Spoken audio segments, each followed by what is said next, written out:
केंद्र सरकार में मेरे साथी मंत्री अश्विनी वैष्णव जी, उत्तर प्रदेश की राज्यपाल आनंदीबेन पटेल,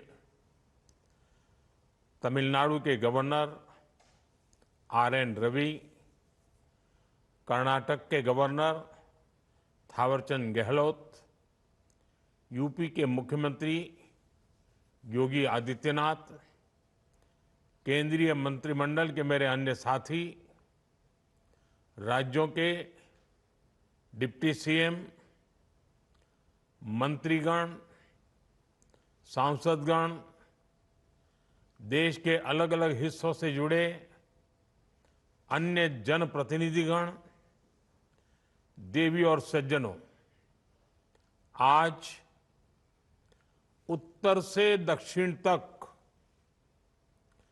देश की विकास यात्रा में एक और अध्याय जुड़ रहा है। आज से मदुरई बेंगलुरु, चेन्नई नागरकोइल और मेरठ लखनऊ के बीच वंदे भारत ट्रेनों की सेवा शुरू हो रही है।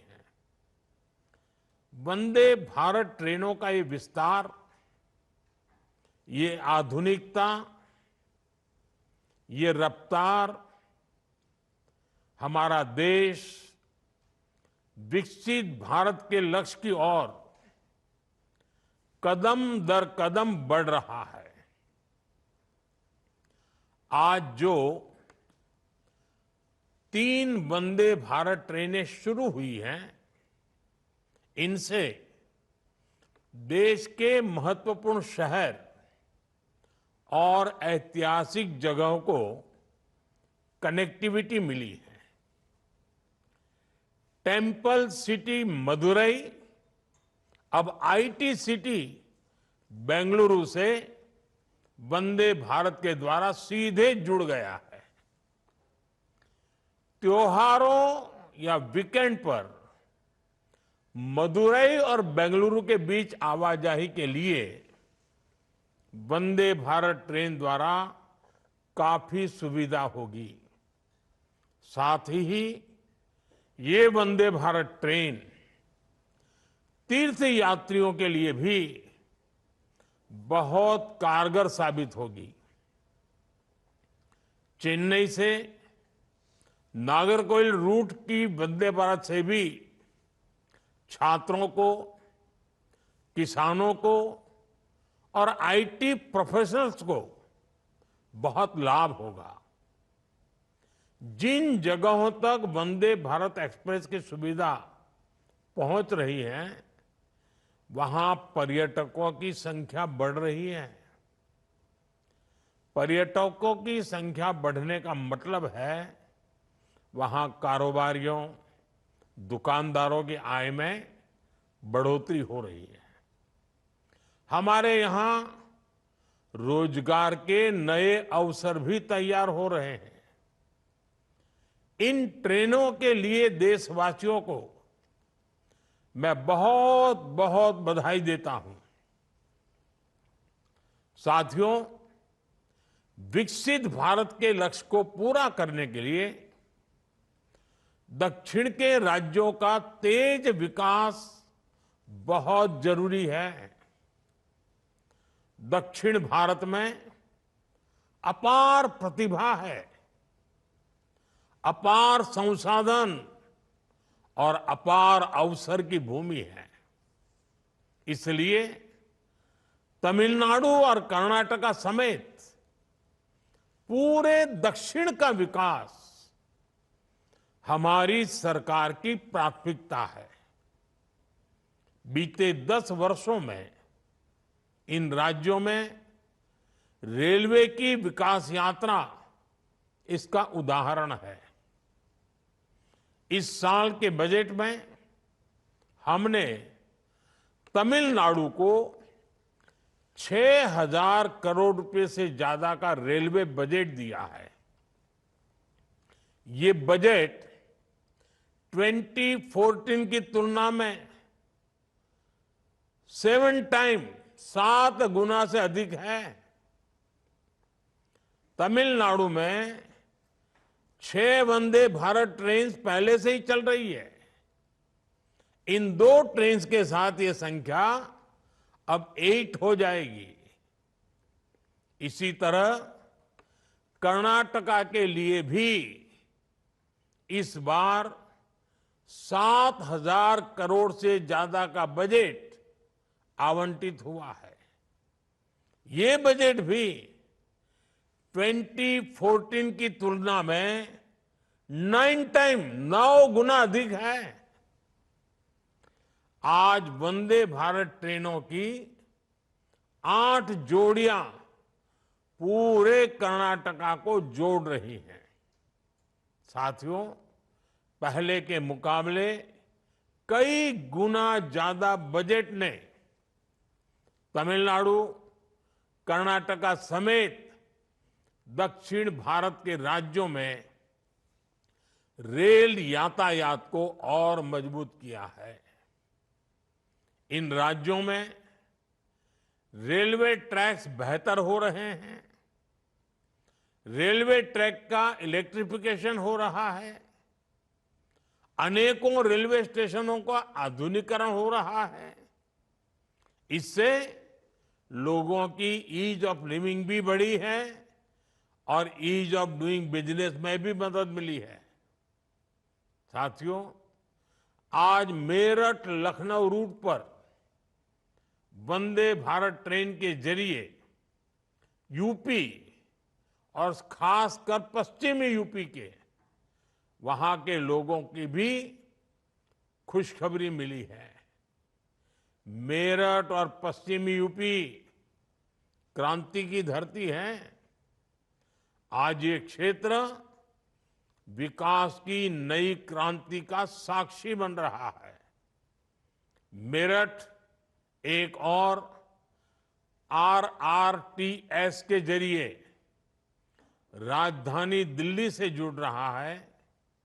दूसरी ओर इस वंदे भारत से प्रदेश की राजधानी लखनऊ की दूरी भी कम हो गई है।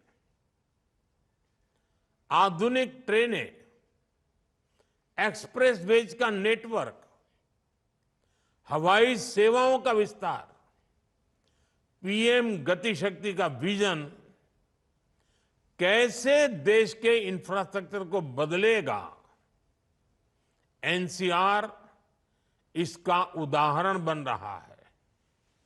साथियों, वंदे भारत आधुनिक होती भारतीय रेलवे का नया चेहरा है। आज हर शहर में, हर रूट पर वंदे भारत की मांग है। हाई स्पीड ट्रेनों के आने से लोगों में अपने व्यापार और रोजगार को, अपने सपनों को विस्तार देने का भरोसा जगता है। आज देश भर में 102 वंदे भारत रेलवे सेवाएं संचालित हो रही हैं। अब तक 3 करोड़ से ज्यादा लोग इन ट्रेनों से यात्रा कर चुके हैं। ये संख्या वंदे भारत ट्रेनों की सफलता का सबूत तो है ही, ये आकांक्षी भारत की आकांक्षाओं और सपनों का प्रतीक भी है। साथियों, आधुनिक रेल इंफ्रास्ट्रक्चर विकसित भारत के विजन का एक मजबूत स्तंभ है। रेलवे लाइनों का दोहरीकरण हो, रेलवे लाइनों का इलेक्ट्रिफिकेशन हो, नई ट्रेनों को चलाना हो, नए रूट्स का निर्माण हो, इन सभी पर तेजी से काम हो रहा है। इस साल के बजट में 2.5 लाख करोड़ रुपए से ज्यादा बजट रेलवे को दिया गया है। हम भारतीय रेल को उसकी पुरानी छवि से निकालने के लिए उसे हाईटेक सेवाओं से जोड़ रहे हैं। आज वंदे भारत के साथ साथ अमृत भारत ट्रेनों का भी विस्तार हो रहा है। बहुत जल्द वंदे भारत का स्लीपर वर्जन भी आने वाला है। महानगरों में लोगों को उनकी सुविधा के लिए नमो भारत ट्रेन चलाई जा रही है और शहरों के भीतर ट्रैफिक समस्या से निजात के लिए जल्द ही वंदे मेट्रो भी शुरू होने जा रही है। साथियों, हमारे शहरों की पहचान उसके रेलवे स्टेशनों से होती रही है। अमृत भारत स्टेशन योजना से स्टेशन भी संवर रहे, शहरों को नई पहचान भी मिल रही है। आज देश के 1300 से ज्यादा रेलवे स्टेशनों को रिनोवेट किया जा रहा है।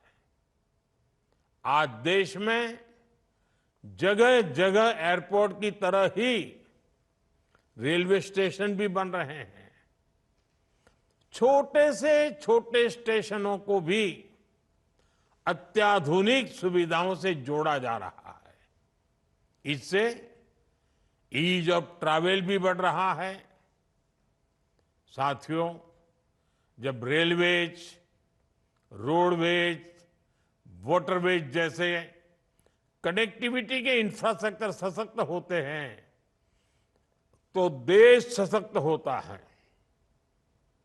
इससे देश के सामान्य नागरिक को लाभ होता है, देश के गरीब और मध्यम वर्ग को लाभ होता है। आज देश देख रहा है कि जैसे जैसे भारत में आधुनिक इंफ्रास्ट्रक्चर का निर्माण हो रहा है, गरीबों और मध्यम वर्ग सशक्त हो रहा है, उनके लिए रोजगार के अवसर उपलब्ध हो रहे हैं। इंफ्रास्ट्रक्चर के विस्तार से गांवों में भी नए अवसर पहुंचने लगे हैं। सस्ते डेटा और डिजिटल इंफ्रास्ट्रक्चर की वजह से भी गांव में नई संभावनाएं बन रही है। जब अस्पताल, शौचालय और रिकॉर्ड संख्या में पक्के मकानों का निर्माण होता है तो सबसे गरीब को भी देश के विकास का लाभ मिलता है। जब कॉलेज, यूनिवर्सिटी और इंडस्ट्री जैसे इंफ्रास्ट्रक्चर बढ़ते हैं तो इससे नौजवानों की प्रगति की संभावना भी बढ़ती है। ऐसे ही अनेक प्रयासों के कारण बीते 10 वर्षों में 25 करोड़ लोग गरीबी से बाहर आ सके हैं।